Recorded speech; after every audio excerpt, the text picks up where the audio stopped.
Salut, c'est Greg, bienvenue dans cette nouvelle vidéo. Ça fait longtemps que je voulais faire cette vidéo, ça fait longtemps que je voulais prononcer la phrase que je vais prononcer maintenant. J'ai écrit mon premier livre et je vais tout te raconter dessus. Il s'appelle Le livre des étudiants, comment apprendre ses cours plus vite, donner du sens à ses révisions et être plus heureux dans ses études. C'est un livre que j'ai auto-publié et je vais du coup tout te raconter dessus, de l'idée originale du livre aux premières galères, évidemment, aux deuxièmes galères, puis aux troisième galères, et puis au final à la publication de ce livre et à cette vidéo que je t'ai fait aujourd'hui.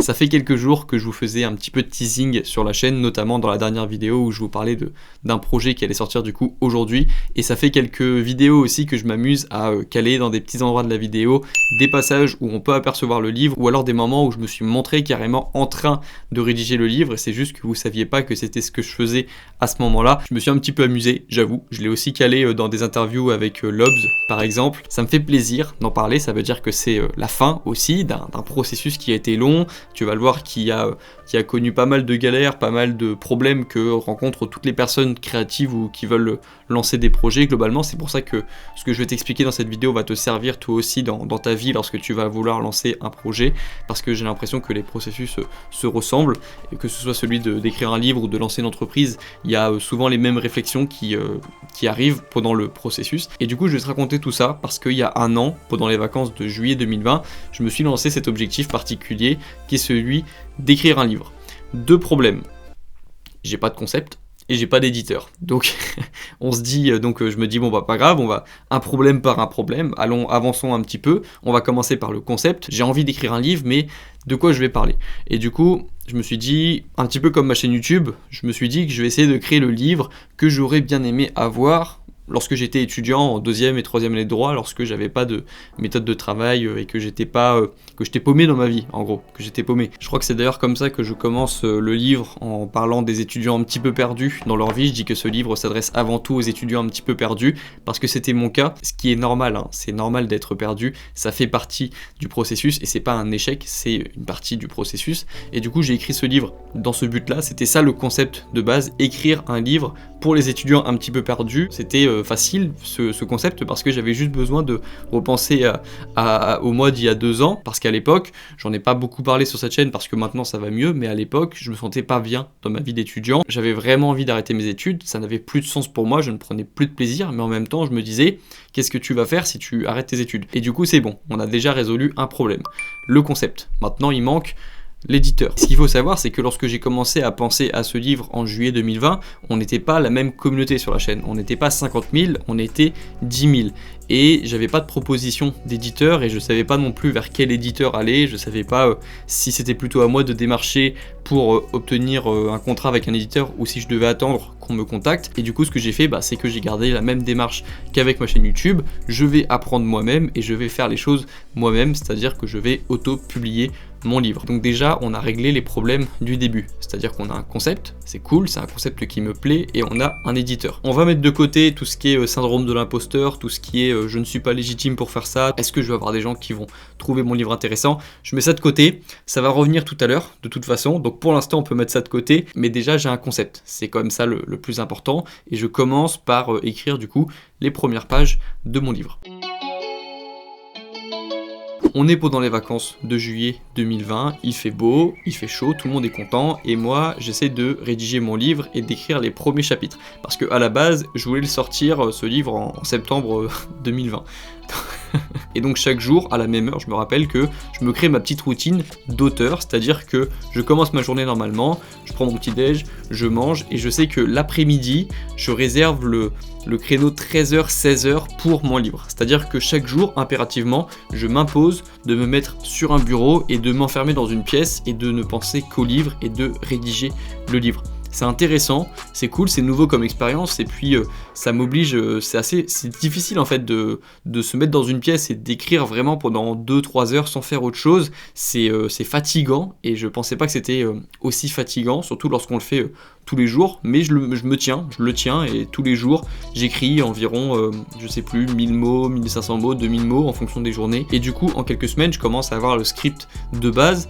Je me laisse quelques jours pour ne plus écrire. J'arrête cette routine d'écrire tous les jours pour penser à autre chose. Et j'ai bien fait, parce que lorsque j'ai relu mon livre quelques semaines plus tard, après avoir pris un petit peu de recul par rapport à mon livre, je l'ai trouvé nul. Je viens de faire la première relecture avec mes parents, et moi ça me va pas. Donc je recommence. Et là je commence à comprendre une phrase que j'avais lue lorsque j'ai commencé à vouloir créer et rédiger mon propre livre, c'est que lorsqu'on a rédigé le livre, on n'a fait que 50% du travail. Du coup je recommence et du coup j'améliore le livre, j'essaie d'améliorer mes transitions, et lorsque je le fais recorriger par mes parents, ils apprécient plus le livre, ils ont dit que la lecture était plus fluide par rapport à la première version, et moi-même je suis plus content du livre, du script, et du coup je me dis c'est bien, le script il commence à me plaire, maintenant il faut que je trouve une couverture. Cette couverture, c'est pas moi qui l'ai faite, c'est une freelance que j'ai contactée sur Fiverr qui habite aux États-Unis et qui m'a fait du coup la couverture du livre. Et d'ailleurs, j'en avais parlé dans une vidéo, c'est juste que j'avais pas dit que c'était à propos du livre. Je me suis occupé de plusieurs choses aujourd'hui, j'ai commencé par les mails. Là par exemple, ce matin, j'étais en train de correspondre avec une freelance des États-Unis pour une mission rémunérée sur un projet qui va venir dans les prochaines semaines, dont je pourrais vous parler dans quelques semaines. Mais du coup maintenant vous savez, c'était pour la couverture de ce livre. J'ai même contacté une autre freelance pour me laisser le choix, en gros pour avoir au moins 2 couvertures possibles et choisir celle que je préférais. Mais la deuxième freelance a fait quelque chose que je trouvais moins beau, et je crois que j'ai filmé le moment où je m'attendais à recevoir la plus belle couverture de ma vie. En fait, j'étais assez déçu. Ok. J'étais en cours à distance là c'est la pause, et comme je viens de vous l'expliquer dans la vidéo, j'ai délégué la création de la couverture du livre à un prestataire de service sur Fiverr, et donc du coup là c'est la deuxième fois du coup que je fais appel à un prestataire pour qu'il me fasse une couverture de livre, et je vais voir, là on va voir ensemble.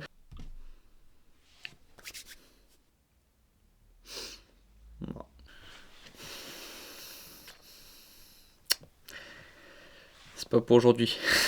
Et du coup je suis revenu sur celle-ci. Je vous ai dit que je vous parlerai des problèmes qui me sont tombés dessus pendant la rédaction de ce livre. Il y en a eu beaucoup, évidemment, le syndrome de l'imposteur, est-ce que je suis légitime pour écrire un livre? C'est déjà une question que je me suis posée lorsque j'ai voulu lancer ma chaîne YouTube. Est-ce que je suis légitime pour lancer une chaîne YouTube? Qui va vouloir m'écouter? Là c'était qui va vouloir me lire? Sur YouTube c'était mais qu'est-ce qui va se passer lorsque je vais avoir des commentaires négatifs? Sur le livre ça va être qu'est-ce qui va se passer lorsque je vais avoir des avis négatifs? Bref, ce sont les mêmes questions qui se posent. C'est pour ça que je vous dis que lorsque vous allez lancer un projet, ça va être la même chose que lorsque j'ai écrit ce livre. Vous allez vous poser beaucoup de questions, vous allez connaître beaucoup de résistance dans le processus, et j'ai jamais connu autant de résistance dans un projet que celui d'écrire un livre. Un livre c'est un petit peu une façon d'imprimer, de mettre noir sur blanc ta façon de penser. Et du coup, c'est facile de voir des failles dans ta façon de penser, c'est facile de constater toi-même que tu as des failles dans ta façon de penser, et surtout, tu t'exposes aussi à des critiques, évidemment, sur ta façon de penser. C'est pas facile. Et pour vous dire que la résistance, elle se manifeste sous différentes formes, ce qui s'est passé, c'est que, comme je vous l'ai dit, la communauté a grandi pendant la rédaction de ce livre, pendant le processus, et ce qui s'est passé, c'est que plus on avançait dans le temps, et plus la communauté grandissait, et du coup plus je me disais que ce livre allait être lu par plus de personnes, et donc je me disais plus il fallait qu'il soit bon, moins il fallait que je m'expose à des critiques, bref, parce que personne n'a envie de se faire critiquer lorsque on écrit un livre. C'est déjà difficile d'écrire un livre, alors si en plus pendant qu'on l'écrit on s'imagine, on se voit être critiqué, c'est pas faisable. Et du coup ça te met une forme de pression, et je me suis dit c'était difficile. Il y avait des moments où je me disais mais en fait je vais pas le sortir, mais malgré tout, malgré tous les problèmes et toutes les nouvelles formes de résistance qui pouvaient venir sur le processus et qui m'empêchaient, qui retardaient le moment où j'allais pouvoir lancer mon livre, je me suis dit que je suis revenu aux fondamentaux de cette chaîne, qui est que cette chaîne elle existe parce que je suis allé au bout de mon idée de lancer une chaîne YouTube, parce que j'ai décidé de mettre cette idée dans le réel. Et ce livre c'est pareil, c'est une idée que j'avais, un concept que j'avais en tête depuis plusieurs mois, que j'ai voulu mettre dans le réel. Et je sais d'avance que lorsque j'arrive à faire ça, je me sens bien. J'adore visualiser quelque chose et ensuite le faire. Mais je sais aussi que entre le moment où je visualise quelque chose et le moment où le projet se termine, entre les deux, il va y avoir beaucoup de résistance, comme d'habitude. Syndrome de l'imposteur, critique, négativité, flemme, procrastination, perfectionnisme, toutes ces choses-là, je sais qu'elles vont arriver. Mais même lorsque je sais qu'elles vont arriver, c'est quand même difficile. Mais je me rattache toujours à cette idée d'aller au bout de mes projets, et cette chaîne YouTube, elle symbolise ça aussi, le fait d'aller au bout de ces projets, d'aller au bout de ces idées, de donner une chance au moins à ces idées, et c'est ce que je fais avec ce livre, et je me dis, comme c'est quelque chose que je mets en avant sur cette chaîne, si moi je le fais pas de mon côté, qui je suis pour parler d'aller au bout de ces projets, et du coup je me suis dit, il faut que ce livre, tu le termines, et c'est pour ça qu'il est disponible aujourd'hui. Est-ce que c'est pas un petit peu trop tard de lancer un livre pour les étudiants au début mois de mars? Un petit peu. Un petit peu, oui, mais encore une fois, sur cette chaîne YouTube, moi je conseille de lancer les choses même lorsque c'est pas le moment parfait, de pas attendre le moment parfait. Ma chaîne YouTube, j'ai lancé l'année de ma sélection en Master 1, c'est une année difficile et stressante pour les étudiants. Mon entreprise, je l'ai lancée après une réforme qui a complètement modifié le statut de l'auto-entrepreneur et qui a démoralisé beaucoup de personnes. La réforme, elle est arrivée en janvier 2020 et moi j'ai lancé mon entreprise en février 2020. Et c'est la même chose avec ce livre, je le lance peut-être assez tard, beaucoup plus tard que ce qui était prévu, peut-être que idéalement il aurait dû sortir en septembre, mais on ne sait pas. En septembre on n'était pas autant sur la chaîne, et donc ce livre va pas avoir la même visibilité aujourd'hui que en septembre 2020. Donc on ne sait pas, ce qui compte c'est de faire confiance au processus et d'aller au bout des choses pour, encore une fois, ne pas avoir de regrets. Et donc vous savez, moi j'aime bien sur cette chaîne trouver des enseignements, des projets que je lance, et ce livre du coup vous avez compris, le premier enseignement, aller au bout de vos idées, et le deuxième enseignement, dont j'ai un petit peu moins parlé, c'est celui de ne pas attendre l'autorisation de quelqu'un pour lancer quelque chose. Ce livre, si j'avais attendu l'autorisation d'un éditeur, peut-être que j'aurais attendu longtemps et qu'au final j'aurais jamais lancé le livre, et donc j'ai pas attendu l'autorisation de quelqu'un. Avec internet vous avez beaucoup de possibilités, beaucoup plus qu'il y a 10-20 ans, et vous pouvez faire beaucoup de choses par vous-même, aller jusqu'au bout de vos idées, lancer des petits projets pendant vos études, parce que c'est ça qui va vous rendre heureux et qui va redonner du sens à votre vie d'étudiant et à votre vie tout court, parce que vous avez une vie à côté de vos études. C'est quelque chose dont je parle dans le livre. Et donc pour en revenir sur le contenu du livre en lui-même, c'est pas un livre pour les personnes qui veulent en savoir plus sur ma vie et qui veulent que je raconte forcément des anecdotes de ma vie personnelle, même s'il y en a évidemment. C'est pas un livre pour les personnes qui ont envie d'en savoir plus sur moi. C'est un livre pour les personnes limite qui ne me connaissent pas. C'est-à-dire qu'il n'y a pas vraiment de private joke, je parle pas de la voisine dans le livre, je parle un petit peu des flashcards quand même parce que ça a un intérêt pour le livre, mais le but c'est que quelqu'un qui ne me connaisse pas du tout et qui n'est pas au courant de mes projets ou de ma façon de penser puisse apprendre des choses dans ce livre et puisse ne pas être largué. C'est un livre, on va dire, pour débutants Grégoire Dossier. Quelqu'un qui ne me connaît pas doit pouvoir comprendre tout ce livre. Maintenant, il y a quand même des anecdotes assez perso que je n'ai pas racontées ailleurs que dans ce livre. Je parle notamment de ce que j'appelle l'accident, qui est quelque chose que je fais assez régulièrement dans ma vie et qui me permet de me mettre un gros boost de motivation dans mes journées. Je dis pas forcément que ce livre changera ta vie, j'aime pas vraiment les livres qui promettent de changer la vie de quelqu'un juste au début du livre. Je pense que c'est un petit peu prétentieux et ça serait très prétentieux pour moi de dire ça avec un livre aussi petit, mais ce que je peux t'assurer c'est que ta vie sera peut-être un petit peu meilleure après avoir terminé ce livre.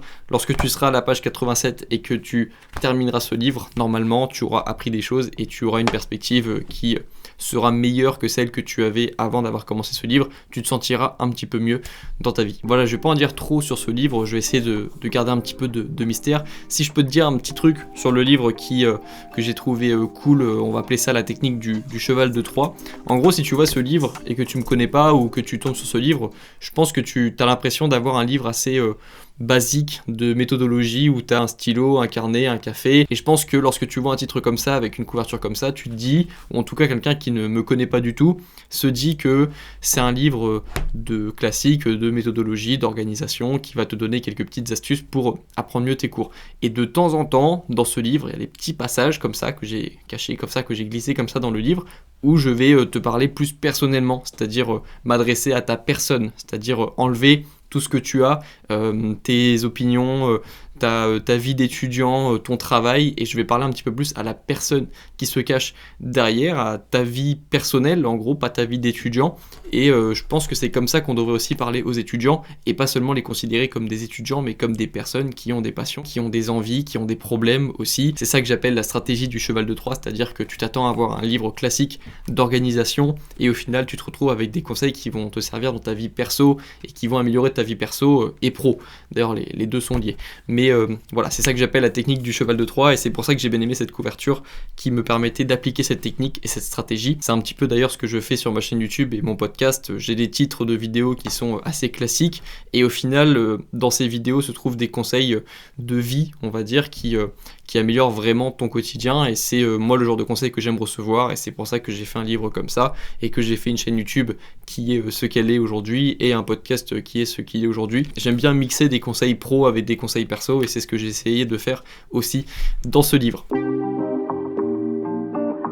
Voilà, je pense que j'ai tout dit sur ce livre. Je t'ai parlé un petit peu du processus, j'aurais pu en parler beaucoup plus. Peut-être que je ferai une vidéo très longue où j'explique vraiment tout le processus pour les personnes qui veulent écrire un livre, ou qui veulent lancer un projet qui prend beaucoup de temps, et qui commencent à devenir un petit peu trop perfectionniste au moment de lancer le projet. Bref, c'est un processus qui est intéressant. Je suis content d'avoir vécu ce processus et d'être rentré dedans. Je pourrais en parler plus, mais voilà, cette vidéo c'était plutôt une vidéo pour annoncer le livre en lui-même, pour te parler rapidement de ce qu'il contient, et de finaliser ça. Je suis content du coup de t'en avoir parlé un petit peu plus. Le livre est disponible dans le lien en description. Il n'est pas disponible à la FNAC ou dans des grandes librairies, parce que c'est un livre qui est auto-publié. Du coup, peut-être qu'un jour je ferai un livre qui sera disponible dans les grandes librairies, mais c'était pas possible pour l'instant avec ma communauté, la communauté que j'avais lorsque j'ai commencé le livre. Merci d'avance pour le soutien que vous allez donner à ce livre, parce que je sais qu'à chaque fois c'est ce genre de projets qui sont assez soutenus par la communauté. Donc merci à vous.